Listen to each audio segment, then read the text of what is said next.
Salut ma famille, c'est Chronique Data, j'espère que vous allez bien. Alors aujourd'hui on a eu le droit à la liste des joueurs convoqués pour affronter la Tanzanie et peut-être l'Érythrée, même si on sait déjà que c'est pas un match qui va se faire, on est quasiment sûr de ça. Et dans cette liste il y a eu des surprises et je pense que la plus grosse surprise bien sûr c'est la convocation de Sofiane Diop. Je vais en parler, je vais vous dire ce que j'en pense, je vais vous dire ce que je pense de sa convocation, si je suis satisfait ou pas de sa convocation, est-ce que pour moi il a sa place ou pas. Mais il y a aussi autre chose qu'il faut prendre en compte dans cette liste-là, c'est que c'est une liste tout simplement de 25 joueurs. Ce qui veut dire que dans cette liste, il y a minimum 2 joueurs qui joueront pas à la CAN, parce que comme vous savez à la CAN, vous avez le droit maximum à 23 joueurs. En plus de ça, on sait que par rapport à cette liste-là, il y a certaines absences, certains joueurs qui sont blessés, comme Boufal, comme Amala, comme El Azouzi aussi. Donc si on prend ces joueurs-là dans l'équation, on pourrait se dire que dans cette liste actuelle, celle qu'on a pu voir aujourd'hui, on pourrait enlever presque 5 joueurs de cette liste avant la CAN. Je sais pas si vous imaginez. Ça va être des choix très forts. Ça va être, je pense, un casse-tête pour Regragui. Ça aurait vraiment été des décisions très difficiles à prendre et honnêtement, on n'aurait pas du tout aimé être à sa place. Même si bien sûr dans cette liste, je vais vous dire pour moi les joueurs que j'exclurai avant la CAN. D'ailleurs ce soir on sera en live à partir de 21 h comme d'habitude. Vous aurez aussi l'occasion de me dire pour vous quel joueur vous allez exclure, pour vous quel joueur vous retirez pour la Coupe d'Afrique. Et d'ailleurs, vous aurez l'occasion de me dire aussi ce que vous pensez de la convocation de Sofiane Diop. Est-ce que vous êtes satisfait ou pas? Est-ce que pour vous il les mérite ou pas? Pour commencer par rapport à Sofiane Diop, je vous dis la vérité, pour moi Sofiane Diop c'est un renfort énorme pour le Maroc. Il arrive vraiment à un poste où il avait besoin d'un joueur, il avait besoin d'un renfort. Parce qu'on sait que sur le côté gauche du Maroc, t'as Abdé qui a encore du mal à confirmer avec la sélection marocaine, t'as Boufal qui revient à peine de blessure et tu sais pas s'il sera à 100% pendant la CAN, t'as Harit, mais Harit on sait très bien qu'il est meilleur dans l'axe que sur le côté gauche, et puis de toute façon on sait très bien que Harit en sélection c'est souvent très compliqué, même si enfin sur son dernier match il a pu réussir enfin à marquer. Il a pu réussir à montrer une prestation un petit peu encourageante, mais on va dire, c'était contre le Libéria aussi, donc on va pas non plus s'enflammer par rapport à ça. C'est pour ça que pour moi, je vous dis, l'arrivée d'un joueur comme Sofiane Diop, avec la qualité qu'il a, c'est une très très bonne nouvelle pour le Maroc.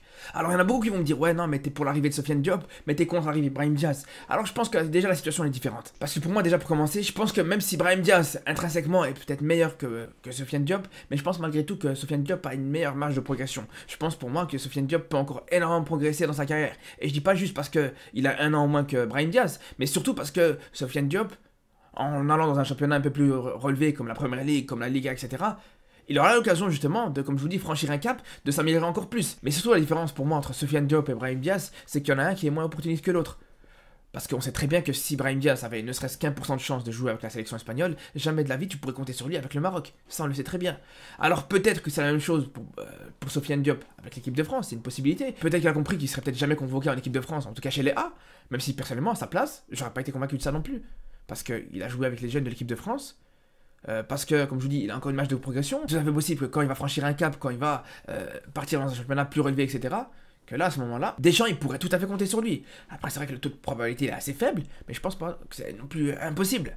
Mais surtout, là où je pense vraiment que, pour moi, Sofiane Diop se montre pas si opportuniste que ça, c'est que là, il n'y a rien qui l'obligeait de jouer avec la sélection marocaine.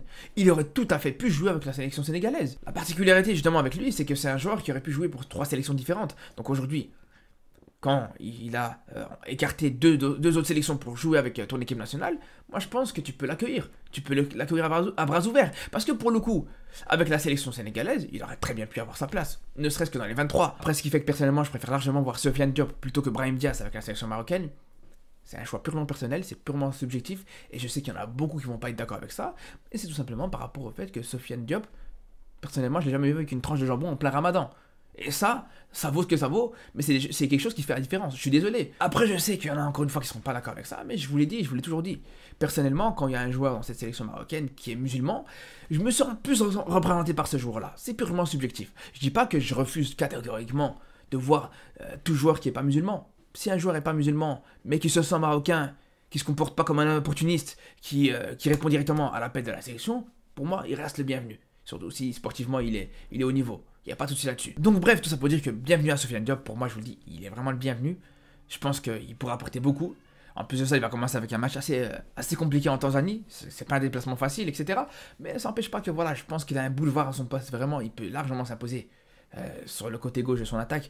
Et c'est là où on voit vraiment la qualité. La qualité de cet effectif marocain, faut le dire. Alors, t'as 25 joueurs, c'est vrai. Mais quand tu vois quasiment à chaque poste, t'as vraiment deux joueurs de classe internationale, de très bons joueurs. t'as un bon joueur titulaire, mais derrière ça, t'as toujours une très bonne doublure. On commence avec les gardiens, quand tu vois Bono, qu'on présente plus, avec Mounir qui est aussi très bon, on se rappelle de son match contre la Belgique à la Coupe du Monde, quand on voit sur le côté droit de la défense Hakimi, puis juste derrière t'as Amloud, quand tu vois le côté gauche de cette défense, t'as Mazraoui et Hadjatalla qui pour le coup, sur ce côté gauche de la défense, ils ont un niveau qui est tellement proche que tu sais même pas lequel sera titulaire pendant la CAN.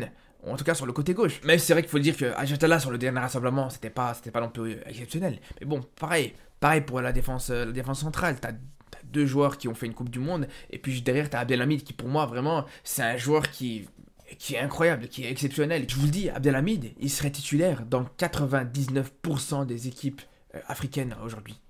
Je vous le dis. Dans 99% des équipes africaines actuellement, Abdelhamid, il aurait une place de titulaire indiscutable. Et aujourd'hui, tu le vois là, c'est la doublure de Saïs ou de Aguerd. Pareil au milieu de terrain. Alors, c'est vrai que pour Amrabat, t'as pas vraiment une doublure encore qui s'est vraiment confirmée. T'as El Azouzi qui s'est montré encourageant contre le Libéria. Mais ça reste à voir encore sur le long terme, sur des plus gros matchs avec des plus grosses adversités. Mais bon, ça n'empêche pas que un peu plus haut sur le terrain, avec les milieux offensifs, franchement là, on n'en parle même pas. La qualité que tu as dans ce secteur de jeu, tous les milieux offensifs que tu peux avoir, c'est un truc de fou. C'est vraiment un truc de fou entre Ounahi, Amala, El Kanous, Saïbari, et même ces joueurs qui ont été ici placés en attaque, certains de ces joueurs-là qui peuvent jouer aussi au milieu de terrain, comme Harit, comme Ziyech, comme Sofiane Diop aussi qui peut jouer un peu plus bas sur le terrain. Et enfin, pareil pour l'attaque. Il faut dire la vérité, cette attaque elle est incroyable. Cette attaque elle est impressionnante. À droite, Ziyech, Adli. À gauche, Diop, Abdel Zazouli. Dans l'axe, c'est un peu plus compliqué, mais bon, t'as quand même En-Nesyri, t'as Al-Kaibi qui a montré plusieurs fois qu'il pouvait faire le taf quand il était convoqué, t'as Tissoudali qui, pour le coup, vraiment, s'il n'y avait pas eu sa blessure, je pense qu'aujourd'hui, il pourrait même prétendre à une place de titulaire à la place d'En-Nesyri. Donc voilà, ça montre vraiment la qualité de cet effectif. Et c'est pour ça que pour moi, vraiment, je vous le dis, on sera hyper exigeant sur cette Coupe d'Afrique. On peut pas se satisfaire d'un huitième ou d'un quart de finale, je vous le dis, les gars. Je vous le dis, pour moi, avec un effectif pareil, c'est demi-finale minimum.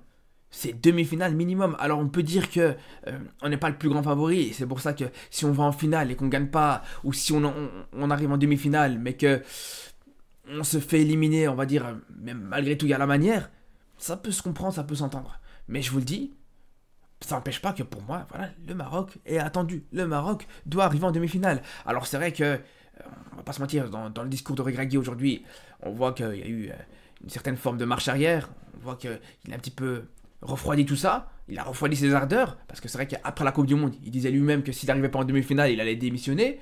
Bon, c'est vrai que ça, c'était un petit peu excessif, mais dans tous les cas, c'est sûr et certain que, pour moi, je vous dis, ça serait un échec terrible de ne pas arriver en demi-finale avec cet effectif-là, je vous le dis. Avec cet effectif-là, et aussi avec ce sélectionneur-là, aussi, il faut le dire. T'as un effectif de qualité, t'as un sélectionneur de qualité, qu'est-ce qui peut t'empêcher aujourd'hui d'aller chercher une demi-finale de Coupe d'Afrique? Je vous le dis. Et bon, après ça, on va reparler. J'ai prévu justement dans quelques semaines de me projeter sur la CAN directement, faire une vidéo où je vous dis pour moi ce que j'attends de la part de cette équipe du Maroc pendant la CAN, mes exigences par rapport à cette Coupe d'Afrique, vous dire ce que j'en pense, etc. Mais aujourd'hui, justement, par rapport à cette liste, donc comme je vous ai dit, t'as 25 joueurs qui sont convoqués. Je pense que si aujourd'hui, Regragui a convoqué 25 joueurs, et pas 23, et pas 24, comme on peut faire certaines sélections, je pense que c'est surtout pour éviter de faire ces choix forts-là avant la CAN. Je pense que même, il a peut-être certaines incertitudes encore avant cette CAN par rapport aux joueurs qu'il souhaiterait écarter.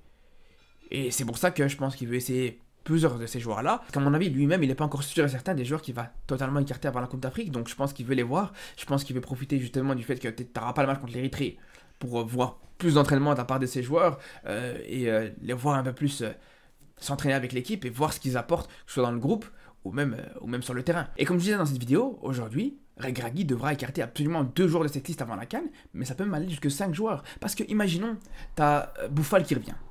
Imaginons, t'as Boufal qui revient, t'as Amala qui revient, et t'as El Azouzi qui revient. El Azouzi, il va sûrement prendre la place de Jabran, donc on sait très bien que Jabran il saute. Ici, c'est pas compliqué. Après, comme autre joueur blessé, on a Boufal, et là, on va revenir sur un vrai problème. C'est un dilemme énorme pour Regragui, entre compter sur les joueurs qui ont été à la Coupe du Monde, qui ont joué la Coupe du Monde, bien les joueurs qui ont joué la CAN U23 et qui ont gagné cette CAN U23. Ça va déjà être un gros dilemme, mais bon, on va dire qu'à la limite, il y a encore moyen d'éviter ce dilemme-là pour ce qui est de la convocation de Boufal, parce que je pense que tu peux encore retirer Amloud, parce qu'on se rappelle qu'à la Coupe du Monde, justement, Regragui était parti seulement avec 3 latéraux, Et c'est ce qu'il risque de faire encore une fois. Après, encore un autre joueur blessé, je parle bien sûr d'Amala. Amala, il est beaucoup critiqué. Il y en a qui ne l'apprécient pas. Mais je vous le dis, il sera à la CAN. C'est sûr et certain, sauf s'il est blessé bien sûr, mais c'est sûr et certain qu'il devrait être à la CAN. C'est un joueur majeur de cette équipe du Maroc, c'est un joueur qui a été important pendant la Coupe du Monde. Alors, il est limité, il a montré certaines limites techniquement.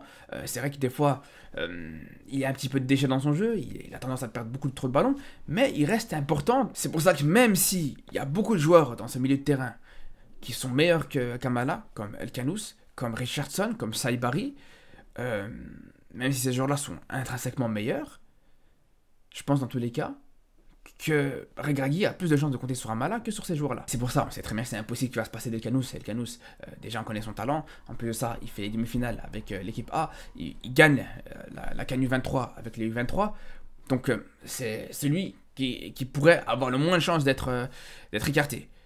C'est pour ça que je pense que la réintégration d'Amala, elle pourrait se jouer soit sur Richardson, soit sur Saibari.